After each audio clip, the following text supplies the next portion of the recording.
आजकल हमारे देश में पेट्रोल और डीजल की कीमत आसमान छू रहा है। अगर ऐसे ही चलता रहा तो एक दिन शायद ऐसा ना हो कि पेट्रोल और डीजल के लिए आपको लोन की जरूरत पड़ जाए।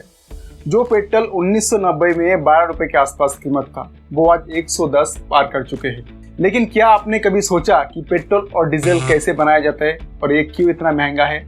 तो आज जानेंगे पेट्रोल और डीजल की पूरी कहानी। तो वीडियो को बिल्कुल स्किप ना करें, क्योंकि कहीं हुई हर एक बात एक एक प्रोसेस से जुड़ा हुआ है। तो दोस्तों, इस वीडियो में पेट्रोल और डीजल निकालने की जो प्रोसेस आप देखेंगे, इससे आप समझ जाएंगे कि इसे बनाना बहुत ही आसान है। लेकिन जो दिखता है वो अक्सर सच नहीं होता।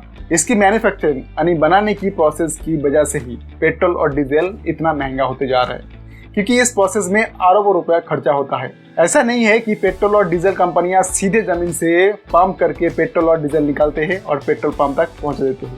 इन्हें इस काम के लिए बहुत मेहनत करनी पड़ती है, साथ ही बहुत महंगा प्रोसेस है। दरअसल पेट्रोल और डीजल हमें जमीन के भीतर से काले और गाढ़े तरल पदार्थ के रूप में मिलता है, जिसे पेट्रोलियम कहा जाता है, और दोनों की फ्यूल इसी पेट्रोलियम से ही मिलता है। पेट्रोलियम एक लैटिन शब्द है जिसका मतलब है चट्टानों से निकालने वाला तेल, जो जमीनों के अंदर पाया जाता है। वैसे पेट्रोलियम बनाने की एक इंटरेस्टिंग कहानी भी है, तो चलिए पहले उसे जान लेते हैं। आज से हजारों लाखों साल पहले इस धरती पर समय समय पर कहीं विनाशकारी आपदा आई है। तब धरती पर रहने वाले जानवर, पेड़ पौधे जमीन की गहराई में दब गए, और हजारों साल तक दबे रहने के बाद जब ये पूरी तरह से डिकम्पोज हो गए, तब ये पेट्रोलियम में कन्वर्ट हो जाते हैं। हजारों सालों तक दबे रहने के कारण और प्रेशर और हीट की वजह से लिक्विड में बदल गए, और इनमें से ऐसे बहुत सोर्सेस समुद्र के अंदर या जमीन के नीचे अभी भी दबे हुए हैं। जब इंसान ने पेट्रोलियम और उसकी क्वालिटी को जान लिया, तो कहीं बड़े बड़े कुओं से ड्रिलिंग करके इस पेट्रोल को निकालना शुरू किया। इस पेट्रोलियम में कच्चा तेल यानी कि क्रूड ऑयल होता है, और इस क्रूड ऑयल में पेट्रोल, नैफ्था, केरोसिन, डीजल और मोम जैसे चीजें होती हैं। एक बार जब इसे निकाल लिया जाता है तो इसे कच्चे तेल की कारखाने में ले लिया जाता है। इस कारखाने को रिफाइनरी कहा जाता है। लेकिन क्या आप जानते हैं कि कच्चा तेल हर जगह नहीं पाया जाता? दुनिया में कुछ ही जगह है जहां ये तेल मिलता है। ये पेट्रोलियम जमीन पर, समुद्र, दोनों जगहों पर मिलता है। जब पेट्रोलियम समुद्र में मिलता है तो उसे निकालने के लिए फ्लोटिंग रिफाइनर बनाया जाता है, और जमीन पर जो तेल मिलता है उसे निकालने के लिए कुआं बनाया जाता है। ये प्रोसेस सुनने में जितना आसान लगता है उतना होता नहीं। समुंदर हो या फिर जमीन, असली वक्त लगता है तेल की सोर्स को ढूंढने में। कई बार तो उसे सालों तक लग जाते हैं और अरबों रुपया खर्चा हो जाते हैं। जो तेल हम तक पहुंचते हैं उसे ढूंढने के लिए समुंदर में कहीं बड़े बड़े महंगी मशीन लगाई जाती है, जो एक जगह से दूसरी जगह तेल ढूंढती रहती है। जब इस मशीन को एक जगह से तेल मिल जाता है तो उसे आसपास चट्टानों से मजबूती से बांध दिया जाता है, ताकि ये हिल डुल ना सके। इसके बाद समुद्र के अंदर ड्रिलिंग की जाती है, जैसे घरों में नॉन लगाने के लिए करते हैं, वैसे ही सेम प्रोसेस है। लेकिन ये जो ड्रिल होता है वो हजारों फीट नीचे तक होती है। जैसे कि एक बार तेल मिल जाते हैं तो उसे पाइप की मदद से तैरते हुए रिफाइनर तक पहुंचा दिया जाता है। एक बार जब तेल निकाल लिया जाता है तो उसे रिफाइनर में ले जाया जाता है। इस रिफाइनर में इस कच्चे तेल को बड़े बड़े सिलेंडर में डालकर गर्म किया जाता है। फिर अलग अलग टेम्परेचर पर कच्चे तेल में मौजूद चीजें अलग अलग पाइप की मदद से निकाल लिया जाता है। अब ये होता कैसे? असल में पेट्रोल और डीजल पेट्रोलियम की अलग अलग टेम्परेचर पर मिलते हैं, इसलिए इसे अलग अलग टेम्परेचर पर ही गर्म किया जाता है। आपको ये तो पता ही होगा कि हर तेल की अलग अलग बॉइलिंग पॉइंट होता है। जैसे पानी का 100 डिग्री सेल्सियस, ऐसे कच्चे तेल का भी बॉइलिंग पॉइंट होता है, लेकिन इसे अलग अलग टेम्परेचर पर उबाला जाता है, क्योंकि इसमें केरोसिन ऑयल और पेट्रोल डीजल होता है, जो अलग अलग टेम्परेचर पर ही मिलते हैं। जैसे जैसे हम पेट्रोलियम को उबालते हैं तो ये कच्चा तेल भाप बनने लगता है।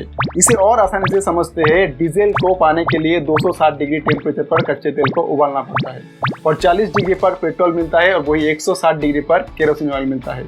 इसी तरह कॉम्प्लेक्स प्रोसेस से पेट्रोल, डीजल और केरोसिन ऑयल जैसी चीजें हमें मिलती है। दोस्तों, अब आप समझ गए होंगे कि पेट्रोल किस तरह बनाते हैं।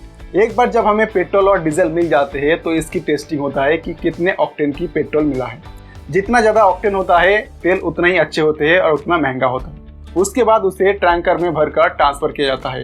ये पूरी प्रोसेस में बहुत सारा इन्वेस्टमेंट होता है।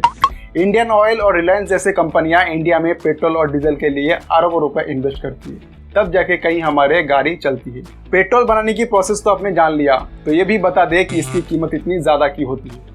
पहला रीजन तो आपको समझ में आ गया होगा कि इसे निकालने की प्रोसेस बहुत खर्चीला होता है। पेट्रोल और डीजल को निकालने की प्रोसेस को डिस्टिलेशन कहते हैं। इस प्रोसेस की वजह से ही इसकी कीमत अलग अलग होता है।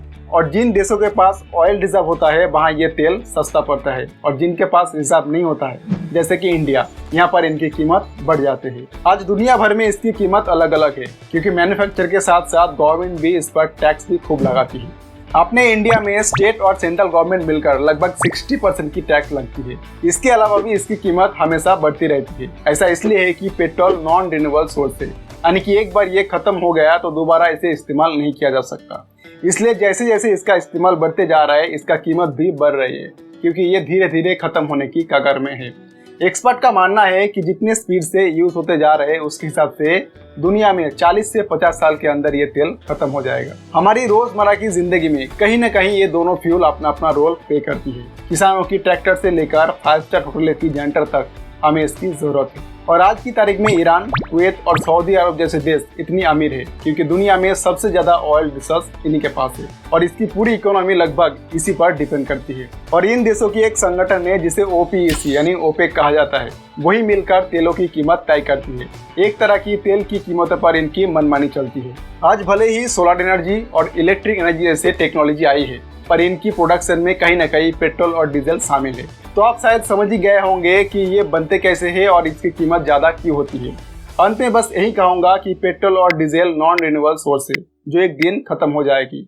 इसलिए आज के टाइम में सबसे ज़्यादा जरूरी है कि रिन्यूएबल सोर्स की तरफ देखा जाए, जैसे सोलर एनर्जी, विंड एनर्जी और वाटर एनर्जी, क्योंकि ये सोर्स जल्दी से खत्म होने वाला सोर्स नहीं है और इनकी लाइफ बहुत ज़्यादा होती है। जितना जल्दी हम इस सोर्स को यूज़ करने की टेक्नोलॉजी बना लेंगे, उतना जल्दी हम पेट्रोल की कीमत से और ख़त्म होने की डर से छुटकारा मिल जाएगा। ये टाइम भले ही ऑयल एज का है, लेकिन जैसे जैसे दुनिया बदल रही है, टेक्नोलॉजी भी बदल रहे हैं, और आने वाले समय में इन्हें रिन्यूएबल सोर्स का ही होगा। तो इस वीडियो का सफर यहीं तक है। अगर आपको वीडियो अच्छा लगे तो लाइक करें, शेयर करना ना भूलें, और आप इस चैनल पर नए हो तो चैनल को जरूर सब्सक्राइब करें।